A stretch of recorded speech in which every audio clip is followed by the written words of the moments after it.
Sports fusion hub यानी खबर का अलबार। दो देश, एक सपना और एक यादगार विरासत। एक उतार चढ़ाव भरे और घटनाओं से भरे महीने के बाद आईसीसी टी20 वर्ल्ड कप 2026 का ग्रैंड फिनाले खत्म हुआ। डिफेंडिंग चैंपियन और कोहोस्ट इंडिया का मुकाबला हमेशा संघर्ष कर रही न्यूजीलैंड से दुनिया के सबसे बड़े क्रिकेट स्टेडियम अहमदाबाद के नरेंद्र मोदी स्टेडियम में हुआ। यह सिर्फ एक फाइनल नहीं था, यह एक ऐतिहासिक जीत थी। इंडिया ने सिर्फ जीत ही नहीं हासिल की, बल्कि उन्होंने मैच में अपना दबदबा बनाया। वे लगातार 2 टी20 वर्ल्ड कप जीतने वाली पहली टीम और रिकॉर्ड तीसरा टाइटल जीतने वाली टीम बनी। आइए देखते हैं कि यह जबरदस्त फाइनल कैसे हुआ और दोनों टीमों ने कामयाबी के इस शिखर तक कैसे पहुंची। इंडिया और श्रीलंका की मिलीजुली मेजबानी में हुआ टी20 वर्ल्ड कप का 10वां एडिशन यादगार पलों का एक रोलर कोस्टर राइड था। हालांकि टूर्नामेंट की शुरुआत में कुछ नाटकीय ऑफ फील्ड घटनाएं और विवाद सुर्खियों में रहे, लेकिन मेन थीम क्रिकेट ही थी। एक टीम के लिए यह टूर्नामेंट बड़ी उम्मीदों पर खरा उतरने का टेस्ट था। दूसरी टीम के लिए यह अपनी खोई हुई शान वापस पाने का एक शांत, लगातार चलने वाला कैंपेन था। 2024 के डिफेंडिंग चैंपियन के तौर पर इंडिया 1 अरब से ज्यादा लोगों की उम्मीदों को लेकर अपने घरेलू मैदान में उतरा। दूसरी ओर न्यूजीलैंड एक खास मिशन पर था। पिछले एडिशन के ग्रुप स्टेज में निराशाजनक हार के बाद वे वापसी करने के लिए पक्के इरादे वाले थे। उनके सफर अलग अलग थे, लेकिन आखिरकार दोनों टीमें अहमदाबाद में खत्म हुईं। इतिहास बनाने के लिए एक जबरदस्त लड़ाई का मंच। डिफेंडिंग चैंपियन और कोहोस्ट के तौर पर इंडिया का पूरा टूर्नामेंट कैंपेन शुरू से ही कड़ी नजर में था। हालांकि उनका सफर पूरी तरह से आसान नहीं रहा। उनके उतार चढ़ाव रहे हैं, जिसमें सुपर 8 फीट स्टेज में साउथ अफ्रीका से अचानक मिली हार भी शामिल है। लेकिन सच्चे चैंपियन हमेशा जीतने का रास्ता ढूंढ ही लेते हैं। वेस्टइंडीज के खिलाफ एक अहम और जीतना जरूरी मैच में संजू सैमसन ने शानदार नाबाद 97 रन बनाए। एक ऐसी पारी जिसने न सिर्फ भारत को सेमीफाइनल में जगह दिलाई, बल्कि भारी दबाव में भी उनका दमखम दिखाया।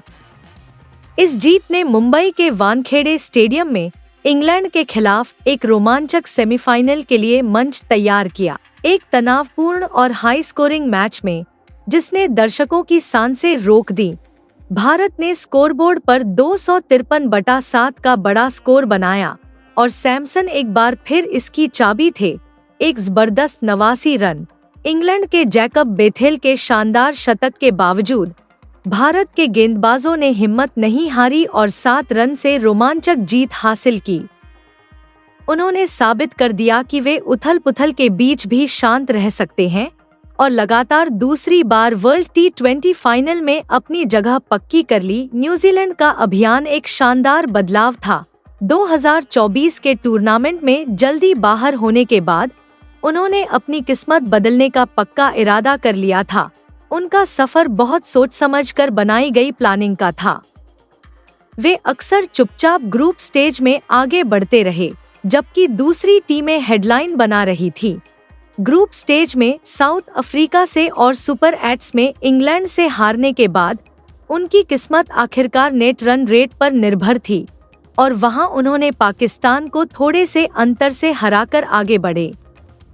कोलंबो में कोहोस्ट श्रीलंका पर उनकी 61 रन की जीत ही वह वजह थी जिसने आखिरकार उन्हें आगे बढ़ाया। ऐतिहासिक ईडन गार्डन्स में उनका semifinal match inform south Africa के खिलाफ था, जिसे पूरी तरह से दबदबे का मजबूत ऐलान ही कहा जा सकता है। उसमें न्यूजीलैंड ने टूर्नामेंट में अपना सबसे अच्छा प्रदर्शन किया। फिन एलन एक जबरदस्त खिलाड़ी बन गए। उन्होंने सिर्फ 33 गेंदों पर सेंचुरी बनाई और पुरुषों के टी20 वर्ल्ड कप के इतिहास में सबसे तेज सेंचुरी का रिकॉर्ड बनाया। 170 रन के टारगेट का पीछा करते हुए कीवीज ने 9 विकेट से शानदार जीत हासिल की और एक साफ मैसेज दिया, वे सिर्फ फाइनल में पहुंचकर खुश नहीं थे, वे यहां टाइटल जीतने आए थे। फाइनल मैच 8 मार्च को नरेंद्र मोदी स्टेडियम में आयोजित किया गया था, जो 86,000 से अधिक की जीवंत और उत्साही भीड़ के सामने खेला गया था। न्यूजीलैंड ने टॉस जीता और पहले गेंदबाजी करने का फैसला किया, एक ऐसा फैसला जिसका उन्हें जल्द ही पछतावा होगा। इसके बाद अपने विरोधियों को कुचलने का एक क्रूर प्रदर्शन हुआ। भारत के बल्लेबाजों ने अपने विरोधियों पर चौतरफा हमला किया और स्कोरबोर्ड पर 255/5 का विशाल स्कोर बनाया। T20 विश्व कप फाइनल के इतिहास में सर्वोच्च टीम कुल मैच का मुख्य आकर्षण संजू सैमसन थे। उन्होंने सिर्फ 46 गेंदों पर रिकॉर्ड तोड़ 89 रन बनाए। पुरुषों के T20 विश्व कप फाइनल में एक बल्लेबाज द्वारा सर्वोच्च व्यक्तिगत स्कोर, उन्हें अभिषेक शर्मा और ईशान किशन 54 दोनों के विस्फोटक अर्धशतकों ने मदद की। पेस बॉलिंग के मास्टर उन्होंने शानदार परफॉर्मेंस दी। उन्होंने कीवी बैटिंग लाइनअप को तहस-नहस कर दिया और अपने T20I करियर में 15 रन देकर 4 विकेट लेकर अपनी बेस्ट बॉलिंग का रिकॉर्ड बनाया। अक्षर पटेल ने भी 3 जरूरी विकेट लेकर टीम की जीत में मदद की। न्यूजीलैंड आखिरकार 159 रन पर आउट हो गई, जिससे भारत को 96 रन से बड़ी जीत मिली। क्या शानदार परफॉर्मेंस थी! भारत ने T20 क्रिकेट में अपनी जगह और पक्की कर ली। इस फाइनल मैच का कौन सा पल आपको सबसे ज्यादा पसंद आया? क्या यह सैमसन की रिकॉर्ड तोड़ने वाली पारी थी या बुमराह का जबरदस्त बॉलिंग स्पेल? मुझे नीचे कमेंट्स में बताना न भूलें। और अगर आपको यह एनालिसिस पसंद आया तो एक छोटी सी रिक्वेस्ट, सब्सक्राइब बटन दबाकर हमारे क्रिकेटिंग पागलपन का हिस्सा बने। जब टीम को इसकी सबसे ज्यादा जरूरत थी, तब भारत के हीरो खड़े हो गए।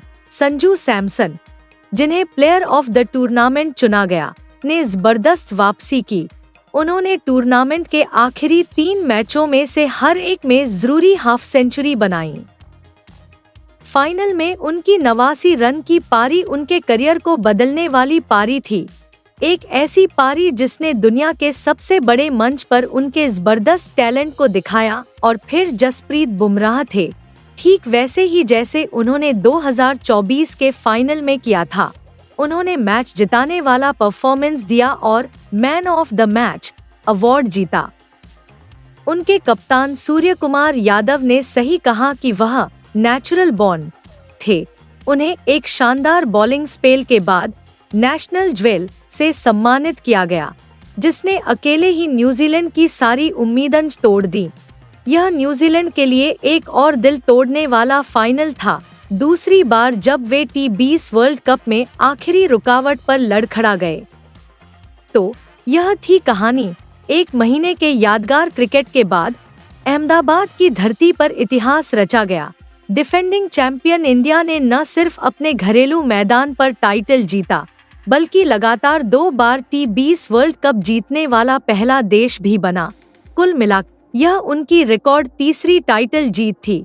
सूर्यकुमार यादव की टीम ने क्रिकेट के इतिहास में अपना नाम अमर कर लिया, जिससे भारतीय क्रिकेट में एक नए सुनहरे युग की शुरुआत हुई। मंच तैयार था, पूरी दुनिया देख रही थी और टीम इंडिया ने एक ऐसा फाइनल मैच पेश किया जिसे हमेशा याद रखा जाएगा।